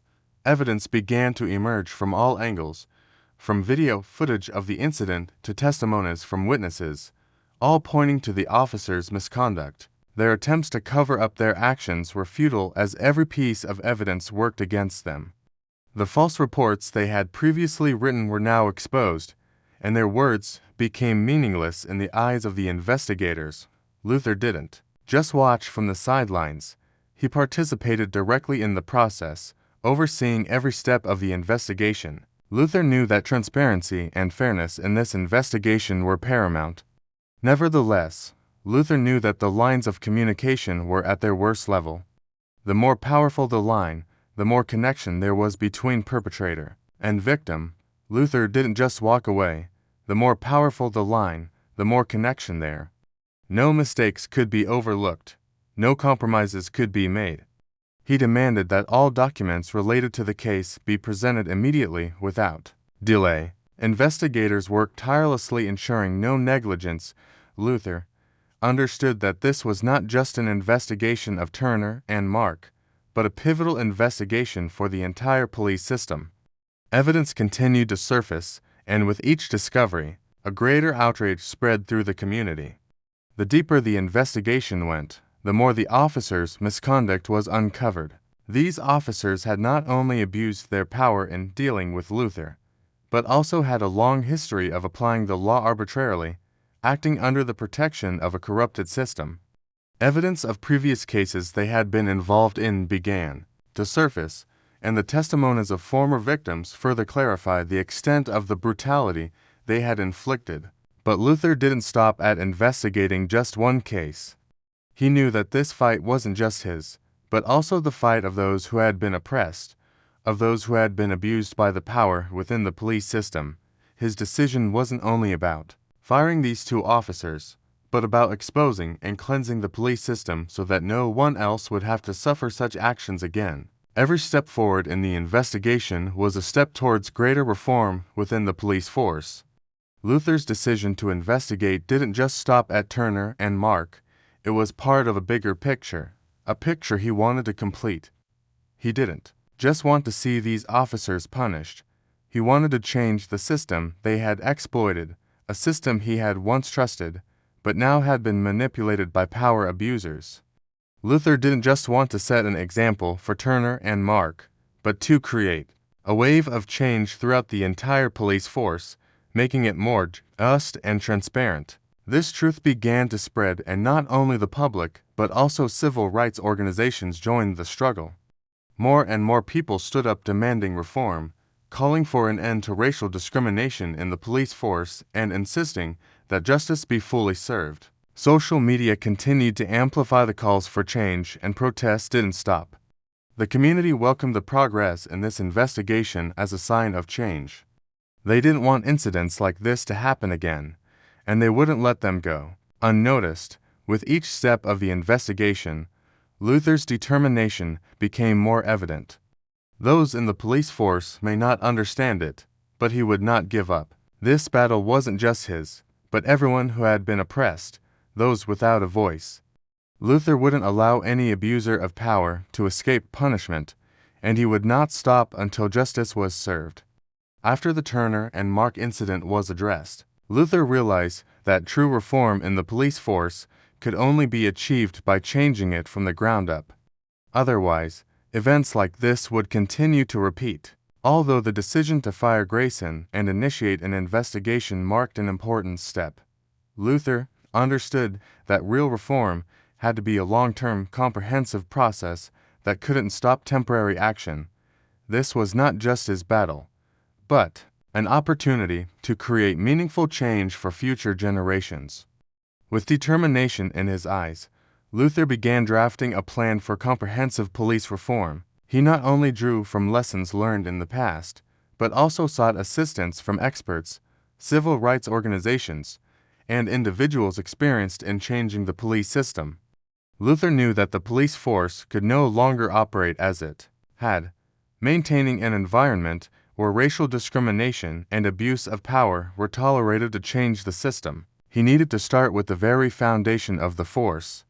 Luther's reform plan included a series of extensive measures aimed at restructuring the way the police force operated.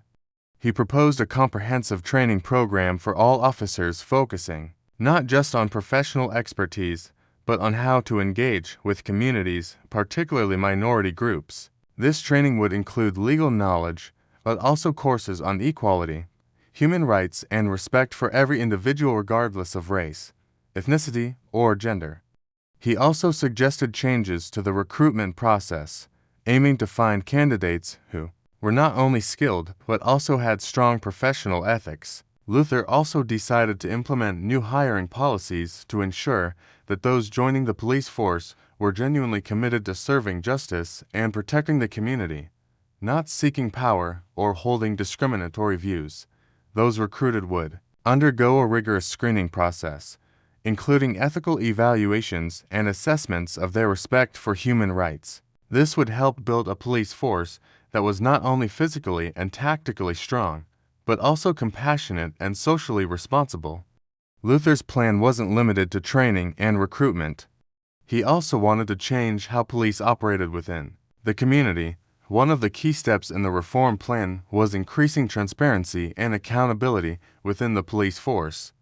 Regular community meetings would be held where citizens could ask questions, voice concerns, and demand explanations for police decisions. These meetings would help build trust between the police and the community, creating a closer relationship where the police were not only protectors, but also listeners, respecting the rights of the people they served. These changes began to be implemented immediately.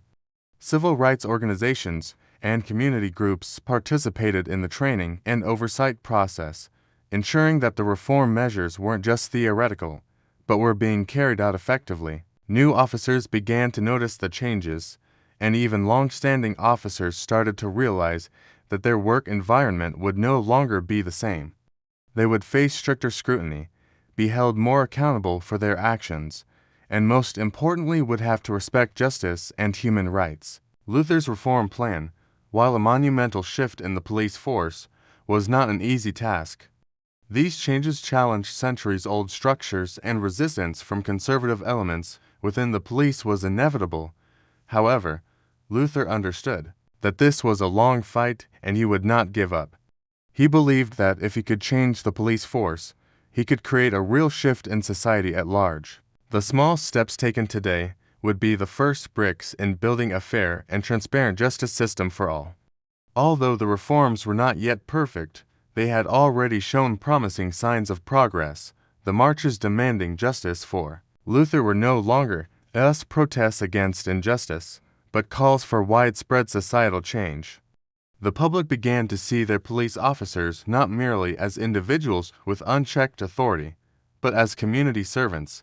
Police community meetings became common, and in these meetings, the community saw change. Police were no longer just there to patrol and maintain order. They were there to listen, to address the issues the community was facing. Though not flawless, the changes were beginning to yield positive results. Incidents of racial discrimination within the force were becoming rarer, and reports of abuse were decreasing as officers became more aware that they could no longer act with impunity. While things were far from perfect, the small changes that were taking place signaled a hopeful future. The public no longer felt ignored, they felt their rights were being properly safeguarded. Luther's reform plan, though monumental, was not a quick fix. The changes he proposed touched on deeply ingrained structures, and resistance from conservative elements within the police force was to be expected. Yet Luther knew this was a long battle, and he would not relent. He believed that changing the police force would spark a broader transformation in society. The small steps today were just the first stones laid in the creation of a fair and transparent justice system for all. When the case of Luther Grant was brought to light, it wasn't just a challenge to Turner and Mark, but to the entire police force. Officers involved in the explosion at the gas station now faced a thorough investigation. They could no longer operate in the shadows of power without scrutiny. Despite their connections within the department or their belief that protection would always be there, they now had to face the truth and justice. The investigation began with examining the false reports and testimonies of witnesses. Every detail was carefully checked. The police leadership could no longer avoid responsibility. The video widely shared exposed the illegal actions of Turner and Mark, and now they could no longer defend themselves. These officers had abused their power to create a dangerous situation, and all the evidence pointed to their responsibility. However, this not only eroded trust in Turner and Mark, but also sparked concern among some other officers within the department. These individuals began to feel threatened by the changes Luther was bringing, while they had not committed crimes as clear-cut as Turner and Mark. The tension from the investigation and the changes in policies made them feel their positions and the police force could be at risk. They were accustomed to power, used to acting without consequences, and now they were uncertain about continuing in a new police environment where transparency and accountability were paramount. To face these changes, internal meetings in the department were organized. Luther, as the head, decided that these meetings needed to be frequent so that every officer understood the reforms he was implementing. But these meetings were not as easy as Luther thought. Facing resistance from some within the force, the meetings became mental battles where conservative officers tried to oppose every change Luther was trying to build. They felt challenged, as if everything they had done before, the habits and Power they had accumulated over the years was now being broken. Some officers in the department didn't want to admit they were wrong. They felt these changes were a threat to their jobs and reputations. Some began to resist Luther's decisions. They didn't want to give up the privileges they had enjoyed for years. Internal meetings became a place where the divisions within the police force were exposed. Some officers tried to undermine Luther's leadership, questioning his decisions, and even sought support from higher-ups to reverse the reforms he was making. Luther, despite having prepared for this, couldn't help but feel the tension. He knew that not everyone could be pleased, and change would always meet with resistance. However, he also understood that to create a fair and transparent police force, he needed to be resolute. The reactions from the officers only strengthened his determination. If they couldn't face change, they wouldn't be able to continue in a profession that required fairness and respect for all citizens. Although Luther couldn't ignore the pressure from both inside and outside the department, he didn't give up. He continued to attend the meetings, ensuring every officer understood the changes he was implementing. These reforms weren't easy, but they were necessary. He knew that only by changing how the police force operated from within could incidents, like Turner and Marks, ever be prevented. However, the negative reactions from some officers were not the only challenges Luther faced. He also had to deal with those behind Turner and Mark, powerful figures within the department. These people didn't want the changes Luther was bringing. They tried to rally support from their colleagues to oppose his decisions. But Luther understood that this battle was not just his, but one for everyone who had been oppressed. He couldn't let the conservatives within the department stop this progress. With each meeting, with every response he faced, Luther began to realize that this change wasn't just a personal victory, but a victory for justice for those who stood up for their rights.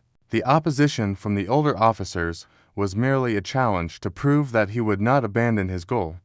This fight, despite its difficulty, would not easily allow those who had abused power to escape accountability, and Luther would not stop until the police department was fully reformed with no room for discrimination or injustice.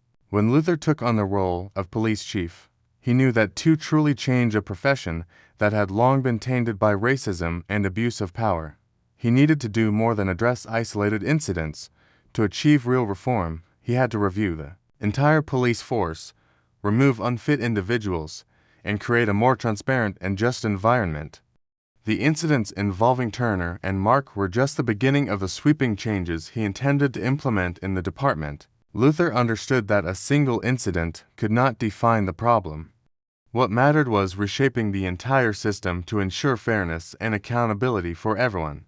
Luther began the process of reviewing the entire police force, leaving no one untouched. He called for a thorough examination of each officer's past conduct, not just those directly involved in the recent incident, but anyone who had previously engaged in power abuse. This was no easy task. Every officer had to undergo a meticulous investigation into their ethics, behavior, and background. Luther would not tolerate anyone in the force who lacked commitment to justice and respect for human rights. This was a necessary step in purging the department of corrupt influences, ensuring that the police force could be held accountable for its actions. Luther knew that simply firing officers who had committed misconduct would not solve the underlying systemic issues, so he decided to establish a new process to ensure transparency and fairness within the department. This process included thorough vetting of recruits, training, and stringent oversight of officers' daily duties. All investigations into misconduct would be conducted openly and transparently with no room for concealment or cover-ups. These new procedures would hold officers accountable in ways they had never been before, ensuring that all misconduct was brought to light and dealt with appropriately. The new rules required every officer to sign a pledge to abide by a strict code of conduct which included fundamental principles of respecting human rights, equality, and fairness in all situations. Any act of racism, abuse of power, or improper behavior would not be tolerated. Luther also mandated the establishment of an independent oversight body where civilians could report misconduct without fear of retaliation. These measures were designed to protect citizens and ensure that police officers were held to the highest standards of accountability and integrity. As these processes began to be implemented, the reactions from within the police force were not surprising. Some officers opposed the changes, feeling that their rights and privileges were being threatened and that the new rules were stripping them of the power they had previously enjoyed. However, Luther stood firm, believing that these changes were essential for the survival of the department. He could not allow the police force to continue functioning with unchecked abuses of power. Despite resistance, the reforms Luther put in place began to yield positive results. The community began to see changes in how the police engaged with them. No longer were there irresponsible officers abusing power, but their discriminatory behavior. Police interactions with the public became more frequent, and these exchanges evolved from one-sided encounters into genuine dialogue. The public felt they could trust the police more than before, and the officers slowly began to understand the difference in this new working environment, one in which they had authority, but also responsibility for their actions. The internal investigations not only helped weed out power abusers, but also made other officers more aware of the importance of fairness in their work. This change sparked a positive wave as responsible officers realized they no longer had to work in an environment rife with corruption and power abuse. These officers began to feel proud of their profession again because they understood that true justice was now being enforced within the department. The community also started to feel the impact of this change. Each time an officer was disciplined for misconduct, the community saw another step forward in creating a cleaner, more trustworthy police force. The protests and calls for change were no longer isolated voices. They were legitimate demands that were being heard and acted upon. People started to feel that they were no longer being ignored, that this change was real, and that it could bring long-lasting improvements to how the police treated them. Luther knew that this was only the first step in the reform process. However, the early results gave him confidence that he was on the right path. Change within the police force could not happen overnight, but with enough perseverance and determination, he believed that a different future was possible, one where justice and fairness were not just abstract terms, but core values upheld by every officer. After completing the initial purification steps and establishing a solid foundation for police reform, Luther knew he could not stop. He understood that a major change is only truly effective when it is sustained and developed over time. Reforming the police force is not a project that can be completed overnight, but rather a continuous process that requires persistence and determination. To ensure that these changes were not temporary, Luther decided to launch a series of new training programs aimed at improving the quality and ethics of the police force, building a police team that truly deserved the community's trust. The new training programs were organized extensively and continuously. These courses not only focused on technical skills, but also on core ethical values such as justice, fairness, and compassion. Luther understood that a good police officer not only needs skills in maintaining order and enforcing the law, but must also understand the importance of protecting human rights and treating all individuals fairly regardless of race, ethnicity, or personal circumstances. Lessons on justice and fairness were not only taught in classrooms, but also conveyed in meetings, exchanges, and dialogues between the police officers and the community. Luther required experienced and respected trainers in the field to teach and supervise the training process. The lessons on justice and fairness were taught seriously with real-life examples from incidents like those involving Turner and Mark. Police officers were required not only to study theory, but also to practice specific scenarios where they had to make fair and correct decisions. These simulations helped them realize the importance of treating everyone with respect and fairness no matter how challenging the situation might be. Along with lessons on justice, Police officers were also trained on how to communicate with the community, how to handle tense situations without resorting to violence. These training sessions helped officers understand that they are not only enforcers of justice, but also public servants and protectors of the community. They needed to listen to the concerns of the people, address problems wisely and humanely, and most importantly set an example by treating everyone fairly. With relentless effort, the police force began to change gradually. The community began to feel the difference. The new officers trained in this environment showed a clear spirit of serving justice and protecting the rights of the people. They were not only the ones patrolling the streets or resolving cases, but also listening to and addressing community issues fairly. The police force became a model of transparency, responsibility, and fairness, symbolizing the change Luther had brought about. Luther, though proud of the progress the police force had made, did not stop supervising the purification process. He knew that a police force only truly changes when its values are maintained in each individual in every action they take. Those who continue to abuse power have no place in this force, and Luther would not accept anyone in the police force exploiting the system to continue their wrongdoing. Officers with poor conduct would be removed, and Luther would not stop until all abusers of power were ousted from the force. This process was not an easy battle. Many people within the force opposed this change, and some tried to resist Luther's decisions. However, Luther remained steadfast, not letting resistance alter his goals. He knew that police reform was a crucial mission, not only to protect justice, but also to ensure safety and fairness for all citizens. He also knew that there could be no compromises in justice. With each decision, each meeting, and each new training program, Luther was building a stronger, fairer police force. The new officers being trained became responsible individuals, always ready to serve the community and set an example for others. The community no longer felt hesitant or fearful when they saw the police.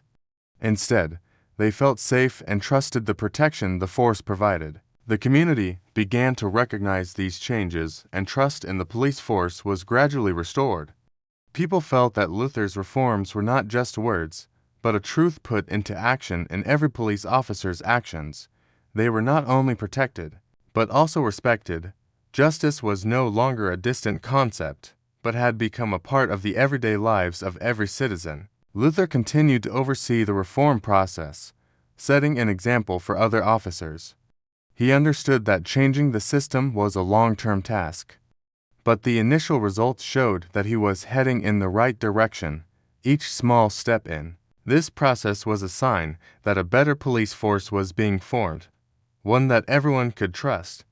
As Luther embarked on the comprehensive reform of the police force, he was not alone in his fight. The change he was initiating not only impacted the police force, but also affected all communities, especially those that had suffered from discrimination and abuse of power for years, particularly the black community, which had endured racial discrimination and injustice from law enforcement, now stood by Luther in the fight against abuse and inequality. The black community, long silenced by oppression, was no longer willing to stay quiet. They saw Luther's fight as their own, as they were the ones who had been trampled by this system. From impoverished neighborhoods, ordinary citizens began organizing, protests demanding change. These protests weren't just simple acts of opposition. They were strong calls for the authorities to acknowledge and implement the reforms that Luther was pushing for. Black citizens weren't just protesting. They were standing up for their rights and the justice they deserve. The protests grew larger, with thousands of people from all walks of life joining in. Civil rights groups, human rights organizations, and groups advocating for the black community's rights began collaborating with Luther, forming a powerful collective. They amplified the call for reform, demanding that the government and authorities end police abuse and implement changes to ensure fair treatment of all citizens, regardless of race or ethnicity. Luther received overwhelming support from those who had been victims of abuse. These individuals, once mistreated by the police, now not only stood up for themselves, but also supported Luther in his struggle. They attended meetings, participated in protests, and became sources of inspiration for the community. They shared their stories, recounting what had happened and how this change could prevent others from enduring racial discrimination and abuse. Luther realized that this battle could not rest solely on his shoulders. It required the participation of everyone. The support and collaboration from the community made him more determined in his mission. The community wasn't just a group of victims, but now they were the leaders of change. They were the ones making a difference, the ones forcing the system to listen and change. The protests, public discussions, and community participation were crucial factors that helped Luther get closer to his goal. Civil organizations began to collaborate closely with Luther to build a more just society. These organizations not only played a role in pushing reform campaigns, but also helped organize workshops and community meetings to create a bridge between law enforcement and citizens. The community and the police force were no longer two separate worlds, but rather a system that could work together to build a society where justice and equality were respected. Luther's efforts in police reform were no longer just the actions of an individual, but a collaboration between the government, the community, and civil rights organizations. The change he was creating wasn't just a reform of the police force, but a large-scale movement, a social revolution demanding fairness and respect for all people.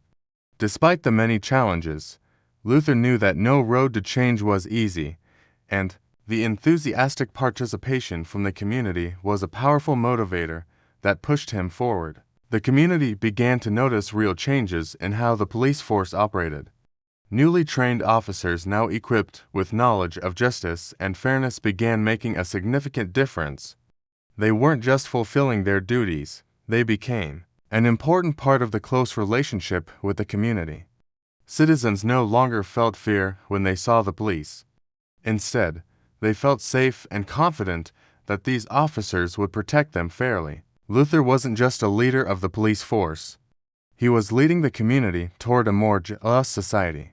He understood that to change a system, everyone must participate, from those affected to those within the system itself. This change, though it couldn't happen overnight, would surely spread and gradually change how society viewed justice and human rights.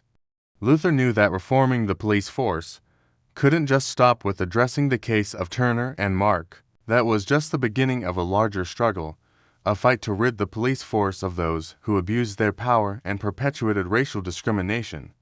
The first steps had been taken, but the work was far from complete. Luther understood that the police force needed to change from within, and to achieve this, he had to purge those officers who allowed greed and racism to influence their actions.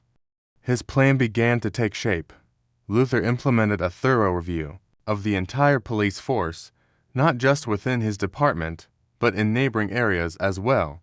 Officers involved in corruption, racial discrimination, or any actions that contradicted the values of justice he stood for would face strict consequences. This process was challenging as many of these officers had been in the force for years and had built relationships within the system.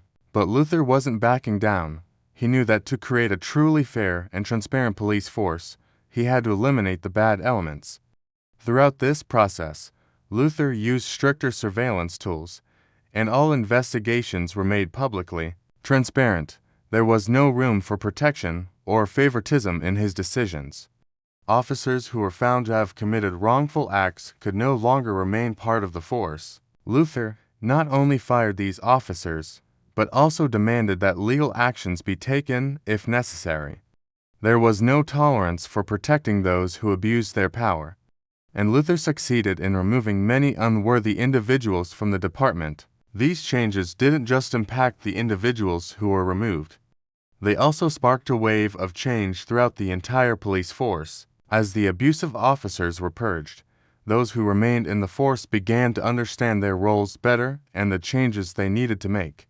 Luther had laid the foundation for a new standard where officers were expected to work not just for power, but for justice and fairness. A fair, transparent, and trustworthy police force began to take shape from the strong decisions he made. New officers recruited and trained with strict criteria began to work with a different mindset. They weren't just enforcing the law, they had to demonstrate responsibility and respect for human rights in every action. With each change implemented, the community began to see a noticeable difference. The marches and protests demanding justice for Luther were no longer acts by a small group, but were strongly supported by the entire community. People started to see that the police force no longer acted as they had before. They no longer felt threatened by seeing the police. Instead, they felt safer and more trusting of justice. As the days passed, the relationship between the police and the community became closer and more transparent. The people not only felt protected, but they also felt that they could voice their concerns without fear of retaliation. Reports of racial discrimination and abuse of power within the police force sharply declined. Incidents like this were no longer common occurrences. The community realized that real change was happening and wrongful actions could no longer exist within the police force. The police were no longer just maintaining order. They had become a part of the community, protecting the rights of everyone without racial or ethnic bias. Minority communities who had suffered from discrimination and oppression for years now felt the difference and trusted in the fairness they deserved. Luther had not only changed an institution, but he had also changed the way the entire community viewed the police force. From a force that many feared and distrusted, the police had become an essential part of maintaining peace and justice in society.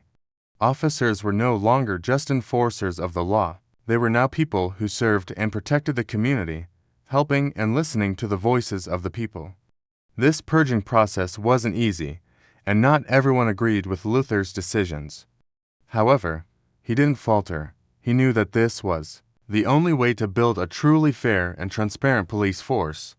Despite the difficulties and the resistance he faced from a portion of the force, Luther remained steadfast in his goals. He believed that only when this system was completely cleansed, when justice and fairness were applied without exception, could society truly change and develop. With every step forward in the reform process, Luther grew more confident in his decisions. He had created a police force that the community could trust and a society where racial discrimination was no longer an issue to face. These steps, though small, were important milestones in the ongoing journey to build a fair society where everyone had the right to be protected and respected regardless of race or personal circumstances. Luther Grant's story is not just about a personal event, but has become an inspiration for thousands in the community.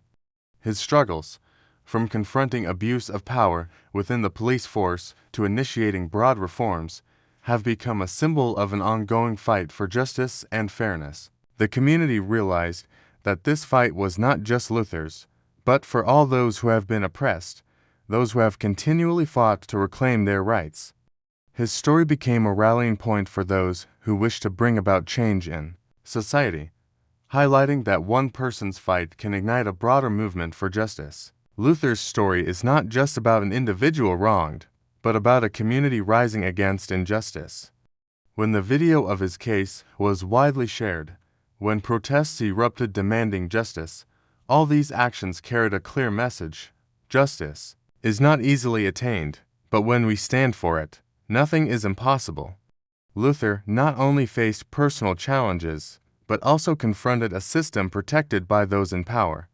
Despite the strong opposition, he never abandoned his goal, and as a result, his story became a valuable lesson for anyone seeking to change society. His determination and relentless pursuit of justice ignited hope and trust within the community. People in the community realize that the fight for justice is a long one with no clear end in sight. Justice does not always come immediately, but it will always find its way if we persist and never give up. Luther stands as a living testament to this truth. He faced countless difficulties, opposition, and challenges. Yet, he never faltered. His resilience and determination sparked hope and trust within the community, showing everyone that if we rise and fight for justice, we will eventually see the light no matter the obstacles. Luther was not only a leader, but a symbol of resilience and the determination to fight for fairness to those who had been oppressed. He became someone who dared to stand up against injustice and defend the rights of the marginalized. Luther became a beacon of strength, inspiring those in the community, particularly those who had been racially discriminated against, to feel empowered and confident in protecting their rights. His leadership was not just about creating change within the police force, but about inspiring people to stand up for their rights, proving that change is possible when we unite and persist. The future, though not without challenges, is one where justice is upheld for all. Luther demonstrated that one person can change an entire system. If they are not afraid of resistance and always hold firm to righteous values, his story teaches us that nothing is impossible. And no matter how large the challenge, if we persist in fighting, justice will ultimately prevail. The future Luther is creating is not a place free of hardship, but a place where justice will never be ignored. Each step he takes has paved the way for a more just society, where everyone has the right to be protected and treated fairly.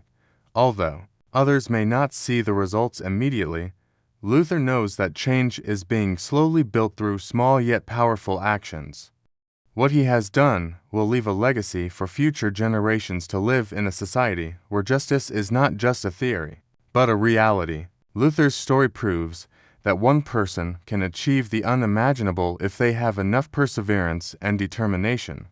His journey will always serve as a lesson for us all. Nothing is impossible to change if we do not give up the fight for justice. Luther left behind a strong legacy in the police force, but also in the hearts of all those who fought for justice through each of his actions. From addressing Turner and Mark's case to implementing widespread reforms in the police force, Luther proved that one person can create significant change, not just through power, but with a heart full of resilience and a belief in fairness. His legacy is not only about the reform decisions, but also a vision for the future. A society where justice and human rights are truly protected. Luther's steps not only changed the police force, but also sent a powerful message about justice, equality across races, ethnicities, and genders. While his journey was not easy and filled with challenges, he opened a path for others to continue fighting. His stories of effort and dedication have inspired countless people fighting not only for their rights, but for a more just future for everyone. The change Luther initiated will not only be remembered in historical records, but it has deeply affected the minds of those who have and continue to fight for justice. From Luther's story, many other reforms in society began to take shape. Those who were once oppressed could no longer remain silent, and now they could stand up demanding change. Civil rights organizations and groups protecting human rights have used Luther's lessons to push for reforms in other areas from education and healthcare to politics. The transparency and fairness Luther built within the police force became a model for other sectors of society.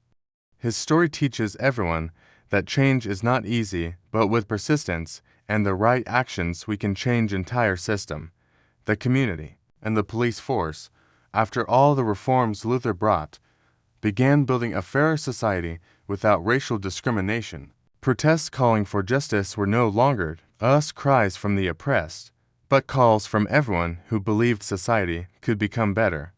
Luther was not only a leader in the fight against racism, but he also became a symbol of unity in the community's struggle for justice. The relationship between the police and the people became closer, no longer rooted in fear, but in mutual respect and understanding.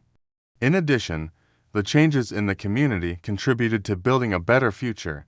The people no longer felt abandoned or oppressed by the system, and they began to realize that they could trust those who were supposed to protect them. Police officers now trained in human rights and justice began to truly serve the community rather than merely enforcing laws. Open dialogues between police and the community gradually created a more harmonious society where racial discrimination no longer had a place. The officers who had changed their perspectives and approaches became the pride of the force, proving that change is possible and is happening. Luther, even though no longer directly leading in the police force, remained an inspiration for the next generation in the ongoing fight for justice. His actions created a powerful wave, a movement that those who follow will not stop fighting. For a fair and equal society, future generations will forever remember Luther not just as a leader, but as someone who dared to stand up, face adversity, and continually fight for his ideals. He became a symbol for the youth learning to face injustice, for those wanting to change society, and for those who believe the fight for justice never ends. His stories of resilience are passed down through generations, becoming an important lesson on never giving up on one's ideals, never letting injustice triumph. Those who follow will understand that if they persist, if they fight for what is right, one day they will see the change they desire. The future, though not without challenges, will be a place where justice is upheld for all. Luther's story proves that one person can create great change, and this change not only impacts their generation, but also leaves a lasting mark on future generations. Luther is not just a historical figure, but a part of the ongoing journey in the fight for justice and human rights. His legacy has paved the way for a society without racial discrimination, where every citizen has the right to be treated fairly, not only by the law, but by the very individuals meant to uphold the law. Luther Grant's story is a journey full of struggles, yet it is incredibly inspiring. From being a man abused by those sworn to protect justice, he not only reclaimed justice for himself, but also ignited a revolution within the police force and the broader community. Luther is not just a leader. He is a symbol for all those who have fought and continue to fight for fairness, equality, and human rights. When Luther's journey began, he was just an ordinary man.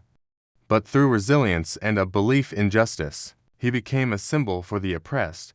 With decisive actions, Luther confronted not only rogue police officers, but also a justice system rife with inequality. However, he never gave up, despite the police force to which he had dedicated his life becoming a place of corruption and racism. Luther did not falter. He fought not just for himself, but for all those who had been crushed by this system, especially the communities of color who had suffered from discrimination for centuries. By directly confronting the rogue officers and initiating reforms within the police force, Luther succeeded in purging those who abused their power. He didn't just fire these officers. He launched a series of measures to rebuild the police force from the ground up. New training programs were implemented, not only focusing on professional skills, but also on empathy, human rights, and equality. This was a firm step toward creating a fair and transparent police force. But Luther's impact wasn't confined to the police force. The changes he initiated also deeply affected the community, particularly the black community, which had long suffered from discrimination and abuse of power. No longer stood silent. They rose, participated in protests, demanded justice, and fought for their rights. These protests weren't mere acts of opposition. They were powerful calls for equality for all people, regardless of race, ethnicity, or social standing. Through Luther's story, it became clear that the fight for justice is an ongoing one. It is never easy and it never ends. Every day, every action, whether small or large, contributes to building a more just society. Luther's actions are proof that if we persevere and never give up, justice will ultimately be served no matter how difficult the path may be. Luther is not just a leader. He is a symbol of resilience and unwavering determination in the face of injustice. Despite the constant challenges, he proved that one person can change an entire system if they stand firm in their ideals. His story teaches us that justice is not easily obtained. But if we fight for it, we will create lasting change. The lesson from Luther's story is not only about confronting abuse of power, but also about perseverance and never accepting injustice. Despite many challenges ahead, Luther's resilience showed that justice will always be an irreversible force. When people like Luther rise, they create an undeniable, unforgettable power. Every action, Every step in the fight for justice leaves a profound mark in history, in the hearts of every individual. Though much work remains to perfect justice and equality in society, Luther's story has created a turning point. From small struggles to great changes, from individual steps to monumental progress, he has paved a path that future generations will continue to follow. His story is not just the story of one man, but of a movement, of a society that is slowly changing to become fairer and more equal. The community and the police force have begun working together to build a society without discrimination, a society where justice and human rights are fully and seriously protected.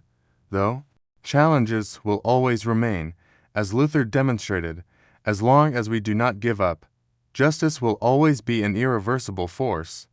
The future is one where every step we take brings about change, and every step toward justice will leave an indelible mark in history. In the challenging journey of Luther Grant, we not only see a man standing up against injustice, but also the beginning of a powerful movement, a revolution for justice.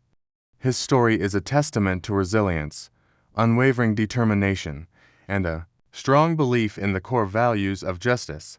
Luther not only changed the police force, but also inspired thousands, showing that each of us can make a difference in society. The lessons from his struggle will continue to echo as a reminder that no matter how difficult the road, justice and fairness will always be the uncheckable goal. Luther's story is not just a part of history, but a flame that ignites hope for future generations to continue the fight for a better society.